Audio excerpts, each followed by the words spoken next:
Good day guys, so welcome back to my channel. So today, may repair tayong Acer laptop. So ano to, black screen, nagpa-power siya pero walang display. So ano yung una mong gagawin? So power on natin.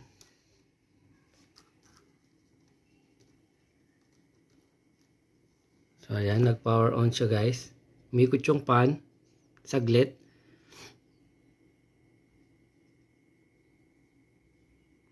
Pero walang nangyari. So ngayon, para matry mo kung LCD ba yung problema o GPU. Ngayon, pindutin mo yung caps lock. Pag umilaw yung caps lock, anong ibig sabihin nun? Ibig sabihin nun, pwedeng LCD yung problema. Pakiramdaman mo yung hard disk mo kung umiikot siya o kung yung mga bagong laptop, kung nagkaroon siya ng caps lock, gamit ka ng HDMI or ng BGA, i-connect mo yan dito dun sa port mo sa external monitor. Gagamit ka ng external monitor kung nagkaroon ng caps lock. Kung nagka-display siya sa external, so ibig sabihin may problema yung LCD mo. So ngayon, kung hindi siya magka-display, wala siyang caps lock, at yung fan mo, naririnig mo lagi na yung parang nasa maximum speed siya, ang ibig sabihin nun para sa akin, dahil experience yun guys, i-check mo yung GPU mo. Pwede mong palitan ng thermal paste tapos i-try mo. Ngayon kung wala pa rin, ibig sabihin may tama yung GPU mo. So, try mong i-reflow. May video tutorial ako dyan para makita mo kung talagang GPU ba talaga yung problema. Guys, ngayon wala siyang caps lock, di ba? External monitor, walang lumilitaw. So, ang gagawin mo, tanggalin mo yung RAM. Yung RAM niya. Ngayon, ito. Tanggalin mo yung RAM niya at linisin mo itong kulay gold na to. Yan, linisin mo ng alcohol. Kabilaan, yan, pati sa likod, yan. Linisin mo ng alcohol tapos i-try mo.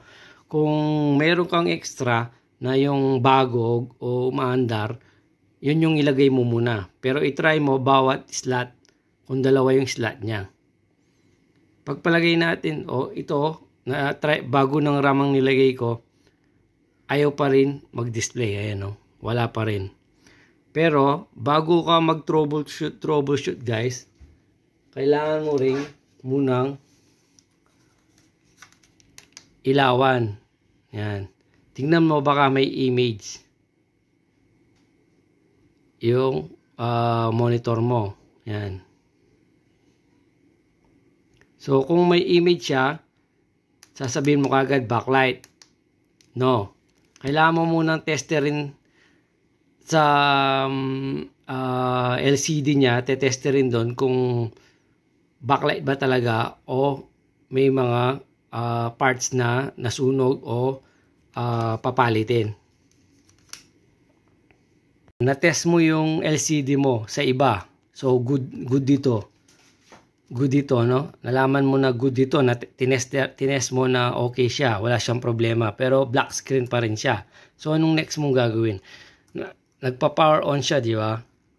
So, ibig sabihin yung main power rail mo is okay siya. So, tetesterin mo yung malapit sa memory, yung sa RAM. Di ba, may sariling MOSFET yun at coil. Testerin mo kung may pumapasok doon na voltage 1.3, 1.5 volts ang pumapasok doon. Tetesterin mo. Para ma-sure mo, testerin mo mismo yung mismong RAM. Kasi yung parts ng RAM, may mga capacitor yan. Doon mo tetesterin. Ito. Ito, maliliit pero yung mga capacitor na yan, may makukuha kang 1.3 volts, 1.5 o 1.5 volts dyan. So, kung may makuha ka doon, ibig sabihin present yung voltage mo sa RAM mo. So, anong next mong gagawin? Kasi present yung 19 volts, 3.3 volts, 1.5 volts, present lahat. So, ano yung next na pwede mo pang gawin? So, nalaman mo na yung bago ka mag-reflow sa GPU mo, bago mo i-reflow yung GPU mo, dahil nga walang display, no? Isipin mo GPU. Bago mo i-reflow yung GPU mo, i-try mo munang hanapin yung BIOS chip. Tapos, yung BIOS chip kasi, tetesterin mo yan, dapat yan may 3.3 volts dun sa pin number 8. So, papakita ko mamaya.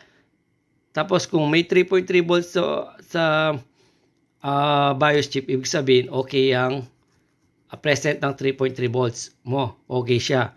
So, anong next mong gagawin? Next mong gagawin, i-try mong i-reprogram yung BIOS o flash mo yung BIOS. So, tara na. Check natin. Voltage check tayo, guys.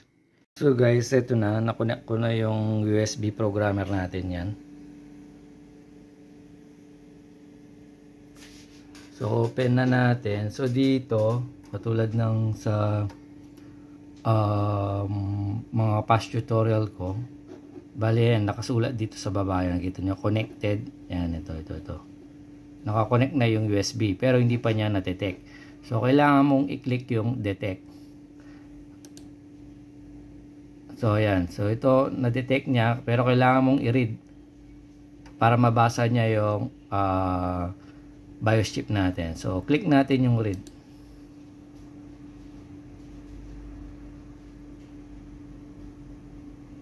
So, hintayin mong mag 100% dito. Ayan, no?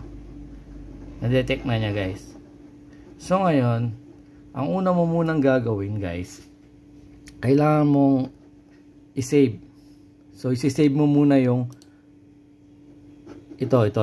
Yung original BIOS niya. Save muna natin.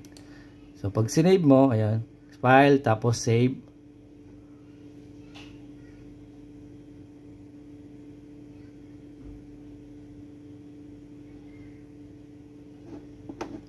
So, ito na yan. So, i-save natin siya sa desktop na lang. Yan. So, lagay natin Acer Aspire. Okay. Yan. So, nilagay ko Acer Aspire. Yan. So, save natin. Click natin to, yung naka-Chinese. Save natin. So, ayan. So, na-save na natin siya, guys. So, ito yan. Ito, yung Acer Aspire.bin. Yan. Ngayon, yung bagong bin file natin is ito, yung nasa ilalim niya. So, ilagay natin yan. Pero bago yan, kailangan mong i-delete ito, yung old. So, guys, dito, i-delete natin yan. So, click erase.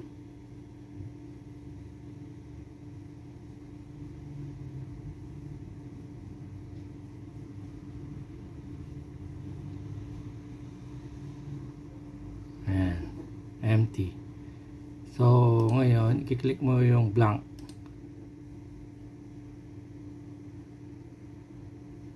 Then, mag 100%. Okay. So, chip are blank. Okay. Read mo para ma-sure mo na wala na siyang laman. So, kailangan mag-read dyan. FFF. Yan o. So, wala nang laman yan. Kung gusto mong makasure ka ulit, click read mo ulit. Para ma-sure mo na talagang wala nang laman yung chip.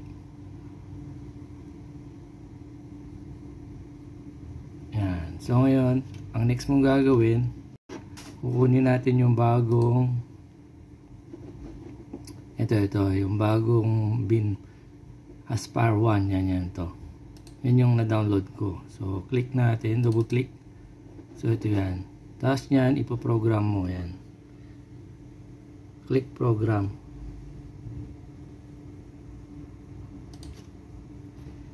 So, yan guys. Nag 100% na. So, ngayon, kiklik mo naman yung verify chip.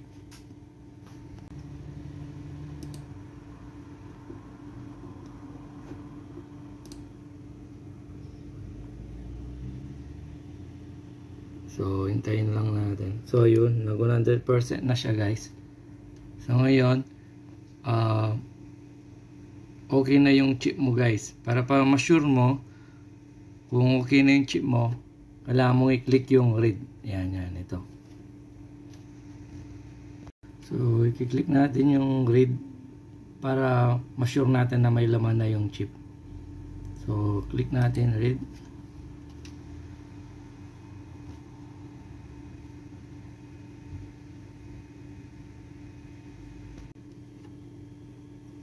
So, ito na guys, no, na reflash na natin yung BIOS niya. So, ngayon, i-exit na natin, i-try natin yung laptop guys kung mag-on na. So, tara na. So, guys, i-try na natin, i-power on na natin.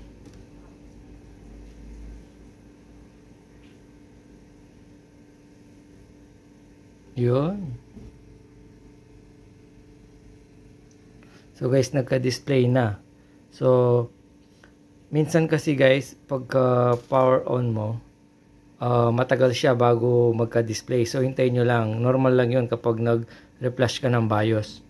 So hintayin mo lang na magka-display siya guys. So yun lang.